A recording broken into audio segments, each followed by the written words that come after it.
Hello, this is Coach Tim Campbell, and I'm your host for the Self-Made is a Myth, Make a Difference Together show, where we're talking with successful business owners to hear their stories of building their business. And because we know that achieving success in business is not something that we can do on our own, we recognize the folks who have helped us to excel. I'm excited to have a fellow business owner from Indiana with us today. My guest, check this out. He was going to be a Division I college athlete before unfortunately blowing out his back in high school. He enjoys spending time with his wife and daughter and traveling and watching the Ohio State Buckeyes. Ah, he's proud of his the team that he's built in his business, as well as the process that they've been going through of reinventing their business model as a result of COVID. It is my pleasure to welcome welcome Matt to the show today. Hello, Matt. Howdy. Thank you for having me. I'm so glad to be here. It is my pleasure. Hey, let's start with having you introduce yourself and tell us a little bit of your personal story, like where you were born, where you live, and about your family. Yeah, so a little bit about myself, Matt Green. I grew up here in Indianapolis, Indiana, and we had a great upbringing. It taught me a lot, but we were poor, and so my dad had multiple sclerosis, and so he couldn't really hold down a job. So it was me. I'm the youngest of three boys, and so my mom was pretty much. I mean, my dad was there. Don't get me wrong, but we didn't really have much of a stream of income from him. And so it made it really, really difficult, especially trying to put three teenage boys.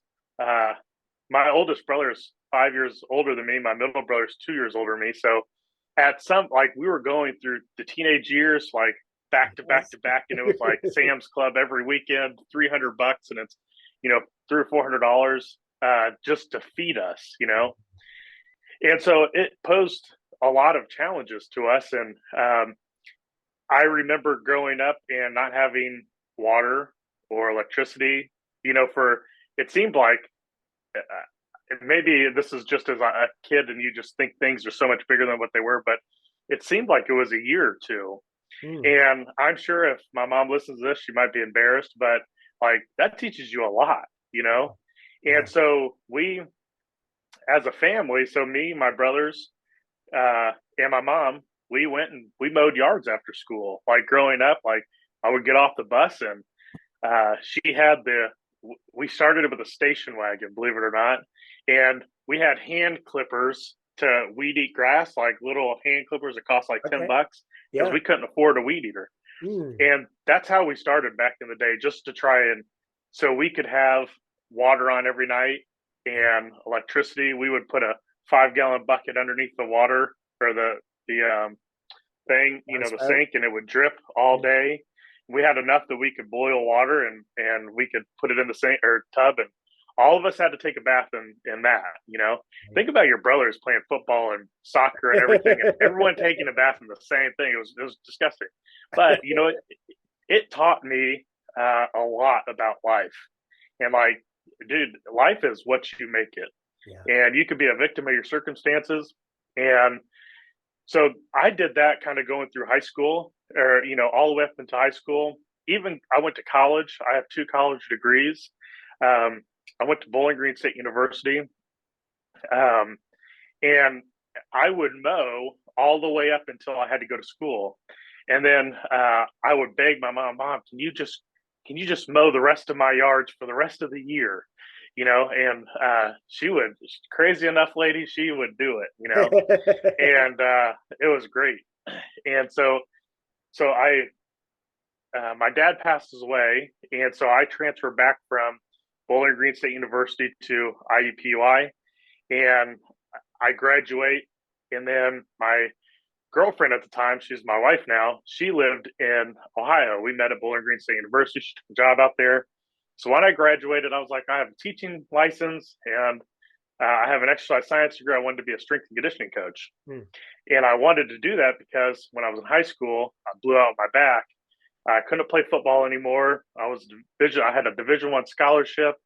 I was my senior year. I was preseason all state. I was, I'm not saying I was going to be anything special, but at least I would have had my college paid Sure. for. Yeah. And so, anyways, I, bypassed that. I have to go to college, graduate, and I moved back to Ohio. And I realized it's really, really hard to find a strength and conditioning job because I wanted to give back to kids who didn't have a strength and conditioning coach. I blew my back out because I didn't have a strength coach. I had a high school football coach that wanted us to get stronger. And he said, yeah, go do this stuff, but there was no technique. There was no safety in it. And so it got the best of me. And so I overnight lost my scholarship. My whole future plans were, ruined. Yeah. And so fast forward, I moved back to Ohio, realized that it's extremely hard to get a job as a strength and conditioning coach.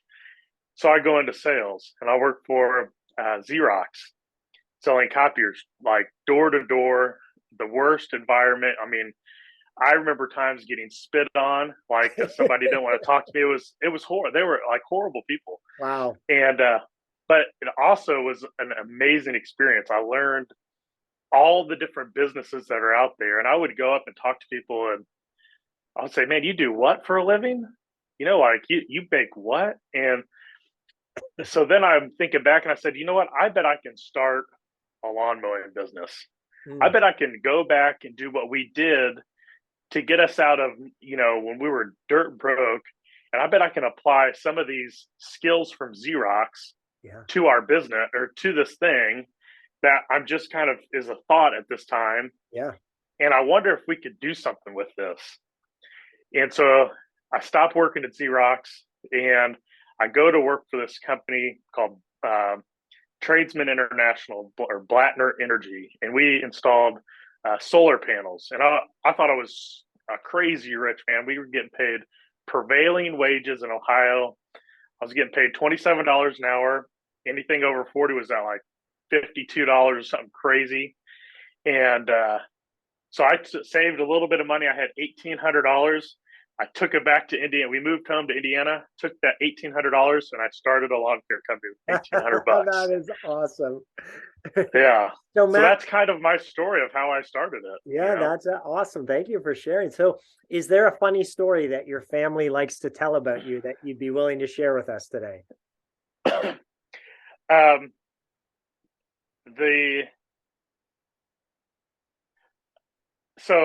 I don't have any like funny business stories at all that people like to share about me. And the only story that I ever remember that's like super funny at every single time we get together again, I just remember is, so we're sitting around this campfire and I'm with my cousin on my wife's side and we're sitting around this camp. Like when we go to Ohio, we like to be outdoors, sit around campfires, have a few beverages and stuff. And we're all just laughing as hard as can be. And my cousin, Brienne, she tells this to everybody and like, it makes me turn red and everything. It's great. And so, so she's laughing as hard as can be. And she falls over backwards in this chair. Like she's sitting in the chair and she falls backwards in the chair because I have no idea. She's just laughing so hard. And I reach down to help her up. And all of a sudden, just because she's laughing and I like pull on her arm and she kind of does a scrunch and just like lets out the loudest fart in the world. And everyone in the entire, like there's like 10 people sitting around us and everybody's laughing. And like now, anytime we go over there, it's like, oh, remember the time that Brienne farted in Matt's face? It's like, so it brings it, we're all, at the end of the day, we're all humans, even though people look as business owners and leaders, we're humans just like everybody else, like we're nothing special. Oh, that is awesome. Thank you for sharing. So Matt, tell us about a time where, someone pushed you or inspired you that you could do it, even though maybe you thought you couldn't, and the impact that person had on you. I don't, so when I started the company, I had no idea what I was doing. And we definitely ran into some major financial troubles early on. And Mm. so I'm getting online and I'm like Googling everything, and I find this guy for lawn care, and he went by at the time Lawn Care Millionaire, and his name was Jonathan Potoshnik, and he owns City Turf, which is a huge lawn care company in Dallas, Texas, Uh-huh. and he also owns Service Autopilot, which was well, he partially owns Service Autopilot now. He has exited the business for the grand scheme of things, but um, so he owned Service Autopilot holistically. Well, he was 50-50 partner with his business partner at the time. And so I'm at this conference because I have like no idea what the hell I'm doing. And I'm like, I have to like learn, or else I'm going to go under. And I've invested too much time. Yeah. I can't give up now. Like I'm so deep into this thing. I just have to keep like going. Yeah. And then everybody on the outside is, looking at you. They think you're successful. And on the inside, you're like, man, I have no idea what the heck I'm doing. Like I'm just scraping by. I'm trying. And, but if you talk to other business owners, they're like, you know what? We know exactly what you're going through when you wake up on Friday and you have no idea how you're going to make payroll that afternoon. Like that's scary stuff. And if Yes. you've never lived it, you don't know how scary it really is. And so I lived that. And so we're at this conference, and Jonathan's talking, and it's just, how like somebody can say something to you and you hear it, it resonates with you, but then you hear somebody else say something, the same thing, but they just say it in a slightly different way. And you're just like, that person gets me, Mm. like that was Jonathan. And I was like, dude, like if I know that I have this guy, like I could solve any problem. Like I'm not scared of anything now. And so Jonathan is like, I've been an amazing mentor. I love it. The yeah, I've spoken to a lot of folks who have a similar version of that story, right? Of, hey, how am I going to make payroll, right? And we have all these people that we're responsible for, and unless if you're not a business owner, you can't really appreciate that burden and that responsibility that we have as business owners, right? Yeah. Yeah. Especially when you get employees, and it's like, man, if you don't make this happen, like their kids don't get to eat tomorrow. It's like, wow, that really puts it into perspective of this is like way beyond it's not about that anymore. After the first year in business, I worked for myself. I had some people help me here and there. Even my wife took a few days off of work. Like she took paid leave off of her work to come help Mm. me on a couple jobs my first year. But after the first year, yeah, it was all about Matt first year because I was the only person in the business. I had Yeah. no, and then Yeah. after I had employees, it's like, man, this business has nothing to do with Matt anymore. Like, and that's the last person this business cares about at all. It's about everyone that's in the business. Yeah. So Matt, what's been your biggest learning as a business owner? I well, I think it's that it's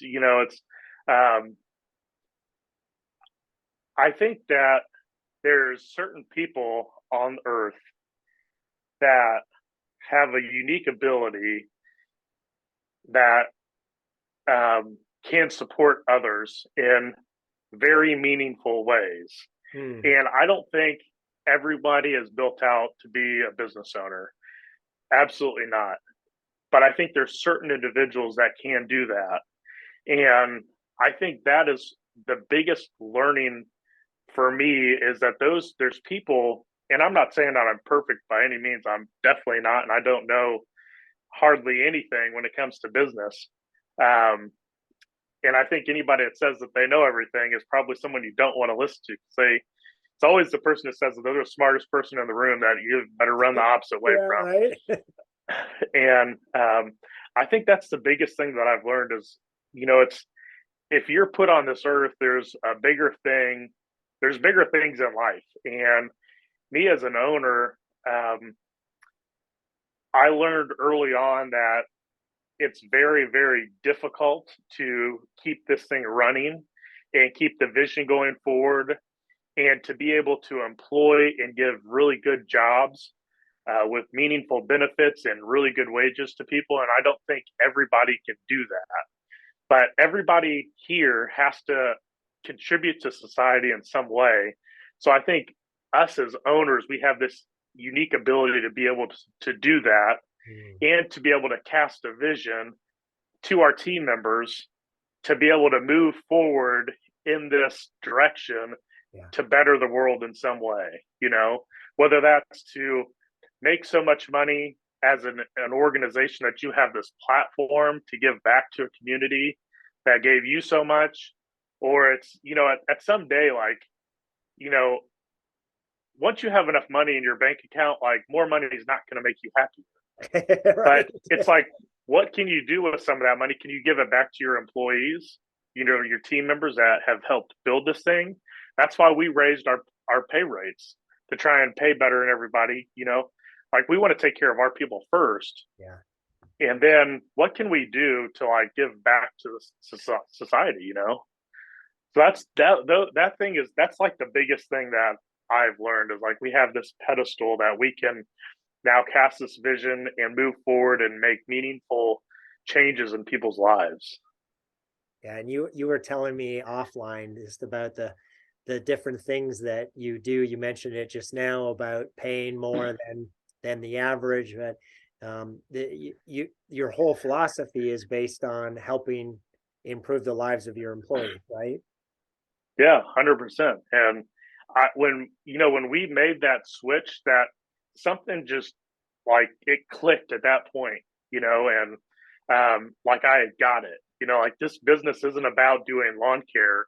This business isn't about pest control or Christmas lights. This business is about giving back to our team members. And if we take care of our team members really, really well, they'll take care of our clients. And Yes. then our clients will in turn take care of us. Yes. And it's something that switched this year. And before this year, we had so much turnover. It was just like, hey, you're coming to work, you're going to show up, you're going to do this thing, I'm going to pay you. It was very transactional. Yep. And now we've like, consciously for me, I've made that switch of it's like it's all about giving as much back to the team as possible. And since then, we've had virtually zero turnover. I mean, if somebody leaves our team, it's because we dismissed them, which happens on a normal day-to-day basis, not every day, but like that's a normal course of business. But it's not because people don't like being here. That's Right. what it used to be. They would leave because they hated working at Green's Lawn Care. Yeah. And now it's like the only reason you leave is because we let you go because like there was other issues going on, Yeah. which Yeah. has been so cool to see, Yeah. What I like about what you just described is, everybody wants and needs to be part of something bigger than themselves, right? And so you're enabling that by, the company, you're the greater good that your company is providing, not just to employees, but I also know that, you give back to the community. So now everyone can be part of that, making a difference in the world. And because you're choosing the welfare of your team versus the personal profits that you can make, you're actually having a more successful business, right? Oh yeah, 100%. Yeah, that's awesome. So Matt, we know that business success doesn't happen in isolation. So tell us about one of your biggest challenges during the years, and maybe a fellow business owner who helped you to get through that. Um, well, see the biggest challenge, one of our huge challenges, especially this year, is well, let's kind of move back. One of the biggest challenges moving forward was that kind of started this whole ability to even give back to our team was to understand our financials. Like we had, it was essentially, is there money in the bank account? Cool, we're good, you know. And I hope there's enough money. So in our business, we're very seasonal. Hmm. So we're in a dead period. We haven't made, you know, the last true money that we made was the second week of December. So we've pretty much gone a whole month now with no money, no revenue coming in, and we'll go another month and a half with no revenue coming in. And but now that's understood, like we're a seasonal business. Sure. And previously it was, man, I hope that I didn't spend enough money during the season that I can, work again in the springtime. I hope there's enough that we can pay the bills, Right. And and then we got into a time where I, as I mentioned earlier, I had all this money in the bank account on Monday, and then we go on Friday, and and this time I'm still writing people checks because I had no CRM. I didn't know anything about any of this stuff. So I'm writing people checks, and I look at the bank and I'm like, there was all this money on Monday, and there's less than $1,000 in the bank account on Friday. Yeah. I had no idea where any of this money went. I had no idea any of this stuff, and so I had to go to my wife and ask her if she had, like, if I could borrow money from her to pay our guys. Oh, And wow. so that happened, and so we made payroll because of that. Mm. And don't ask her if I ever paid her back because I don't know if that ever happened or not. But from then on, I learned that I better have somebody help me figure this thing out because obviously Matt's not smart enough to figure this thing out. But Matt is very resourceful, and not everybody can know everything about everything. But as soon as you can acknowledge that you don't know everything and you need help, then the whole world opens up. Yeah. And so I found a consultant, and he was specific to the green industry. He had been a past president of the National Association of Landscape Professionals, and his name's Jason Cupp. And I flew out to Kansas City, and I was in like this, he called it a round table. Mm-hmm. And so he taught us all of our numbers. And I can tell you before that, I had no idea what the heck a COGS was. I didn't know what that meant. I didn't know any of these things. Yeah. And so then we're sitting and he's teaching us all this stuff. And I was like, dude, this is mind blowing. Like, this business is so hard, but at the same time, it's so simple, Yeah. But, and so that, man, he said, like, we probably wouldn't be here if it wasn't for him. 100%. Oh, that's awesome. So if I asked you to pick 3 people in your business owner journey that you're most grateful for being there for your business's growth, who would those 3 people be and how they help you? I don't know that I can necessarily name a third person, but the first 2 people are Jonathan Potoshnik and Jason Cupp.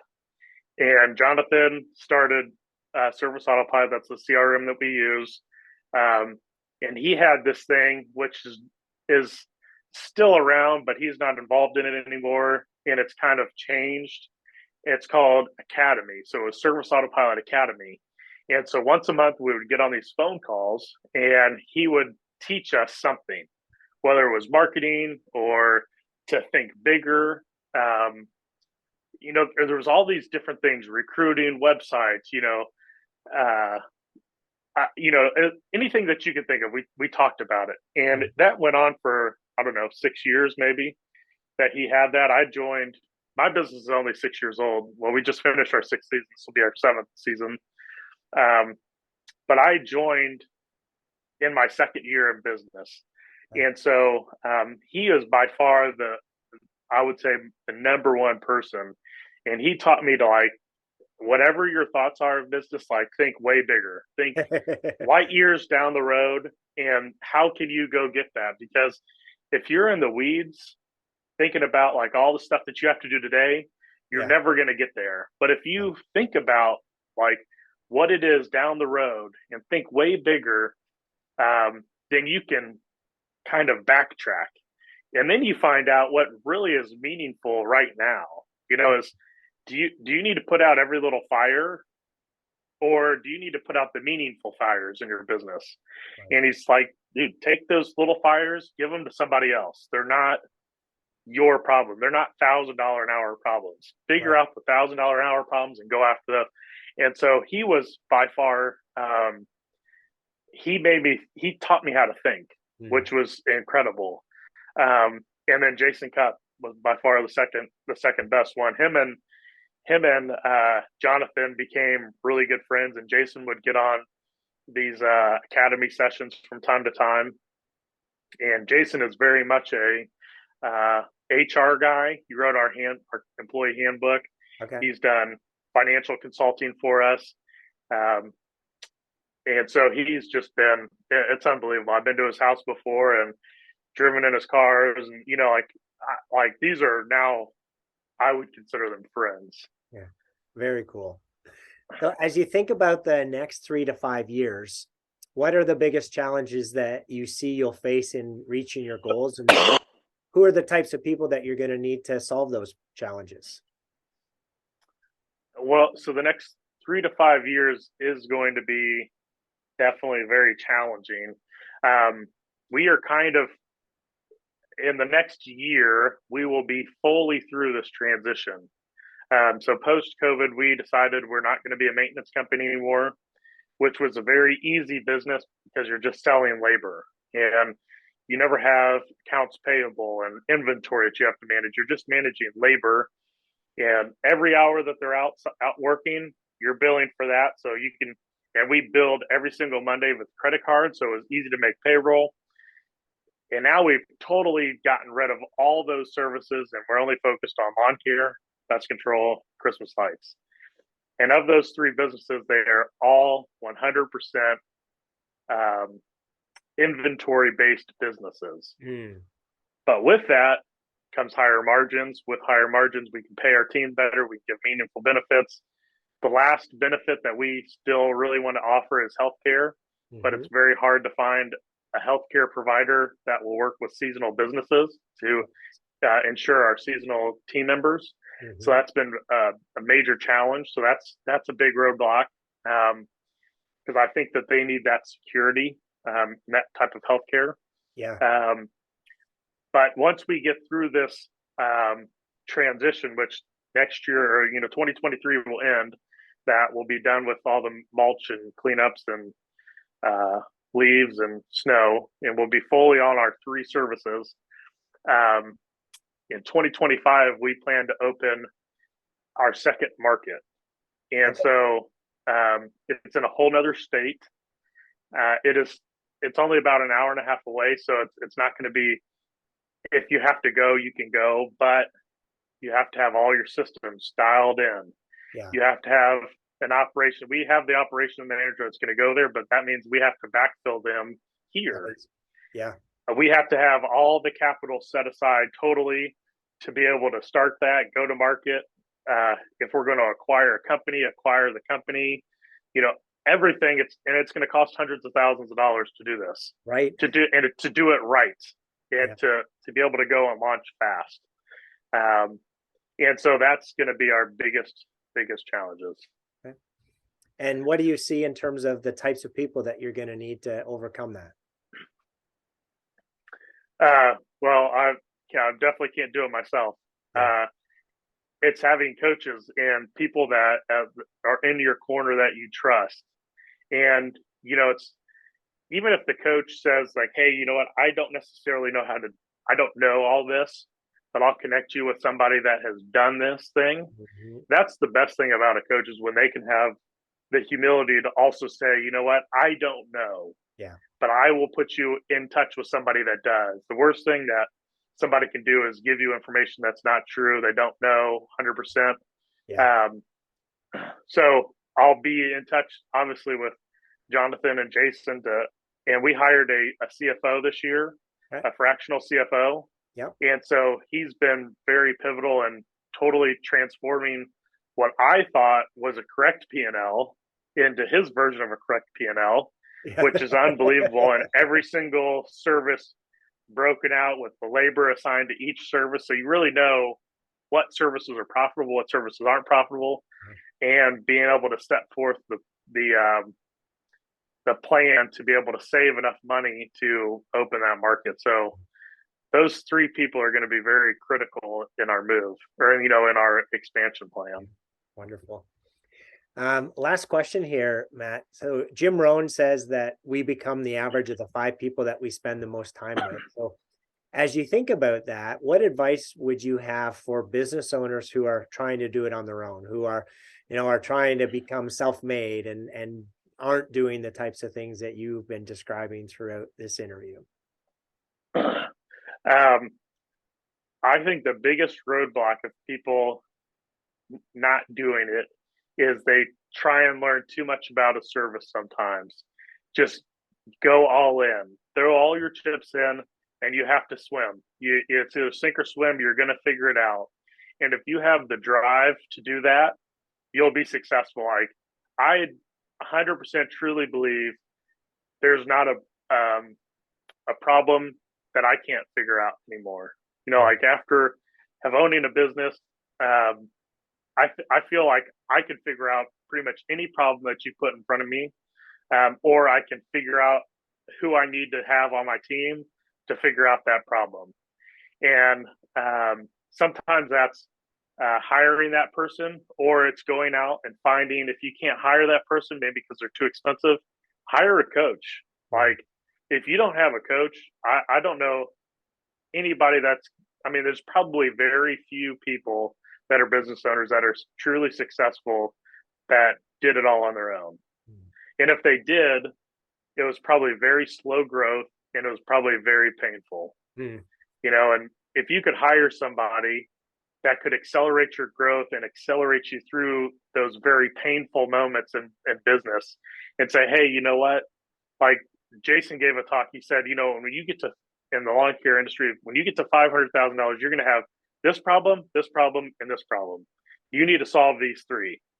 When you get to between 500 and $1 million, that's the most painful time of your lawn care business. And you better have this, and this, because you have to hire ahead of actually needing these people, but you really can't super afford it at this time. So your margins are going to be near nothing. And then once you get from $1 million to that, so these are people who have been around for so long that they understand the industry. And, so find somebody that can help you, and have the humility to ask questions and just dive straight into something and don't give up.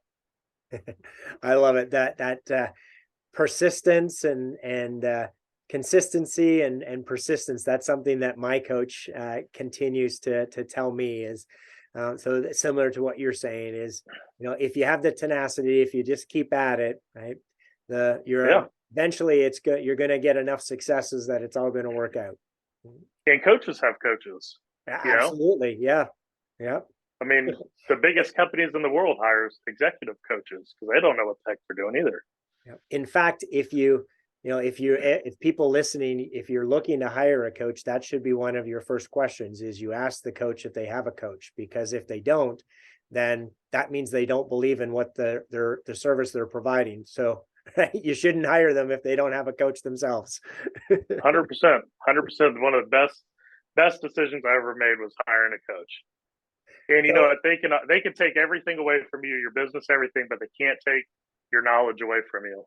So if you hire a coach and you learn all these things, your business could fail. They could take everything away from you. You can go out and you can start something all over again, because you invested in the knowledge.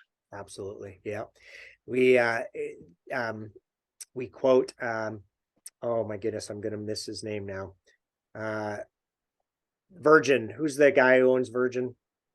Russell Branson. Yeah, Branson. So one of his quotes is, if you can learn how to run one business well, there's no reason why you can't run multiple businesses, because the principles are the same. So to your point, once you understand the fundamentals, the best practices of how to run great businesses, then we have clients who buy broken businesses and implement the best practices and then have these, multiple businesses that are all performing very well. So, it's really funny that you mentioned that, because I thought, like, hey, when I kind of go into retirement, like I'm not going to want to, like, I don't think that I'll ever want to retire. I think that sounds really boring.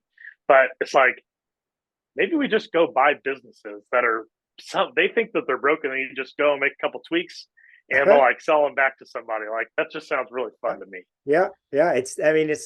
It's the same ideas as flipping houses, right? Except you're flipping businesses. Yeah. Yeah, absolutely. So last thought here that I wanted to get your perspective on. You've talked about a number of folks who have impacted you in your business. So it sounds like you've been blessed with some incredible people who have helped you along your journey. So if they were all here on the show today, what would you want to say to them?